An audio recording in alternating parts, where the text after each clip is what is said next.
And now I come to the high point of my message, negatively first. The words which you expect from me and which I cannot pronounce without full awareness of their gravity and solemnity. Never one against the other. Never, never again. Was it not principally for this purpose that the United Nations came into being? Against war and for peace?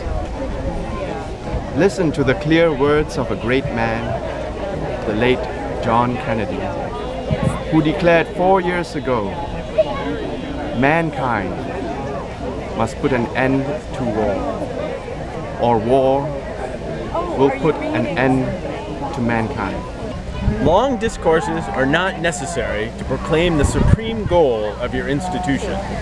It is enough to remember that the blood of millions of people, numberless and unprecedented sufferings, useless slaughter, and frightful ruin are the sanction of the covenant which unites you, in a solemn pledge which must change the future history of the world.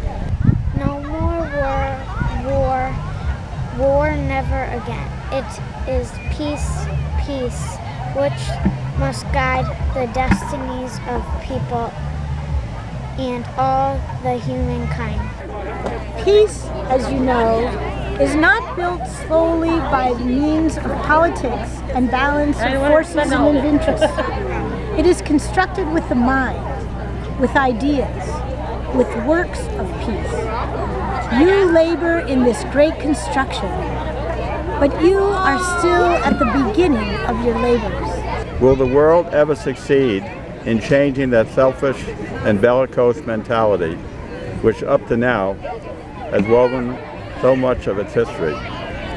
It is hard to foresee, but it is easy to affirm that it is toward that new history, a peaceful, a truly and fully human history, as promised by God to men of goodwill, that we must resolutely set out. The roads lie well marked before you. The first one is that of disarmament. If you wish to be brothers, let the weapons fall from your hands. One cannot love with offensive weapons in his hands.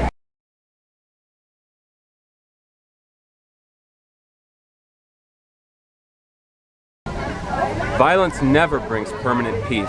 It solves no social problems. It merely creates new and more complicated ones. Violence is impractical because it is a descending spiral ending in destruction for all. It is immoral because it seeks to humiliate the opponent rather than win their understanding. It seeks to annihilate rather than convert. Violence is immoral because it thrives. Oh, that was beautiful. Violence is immoral because it thrives on hatred rather than love. It destroys community and makes brotherhood impossible. It leaves society in monologue rather than dialogue. Violence ends up defeating itself. It creates bitterness in the survivors and brutality in the destroyers.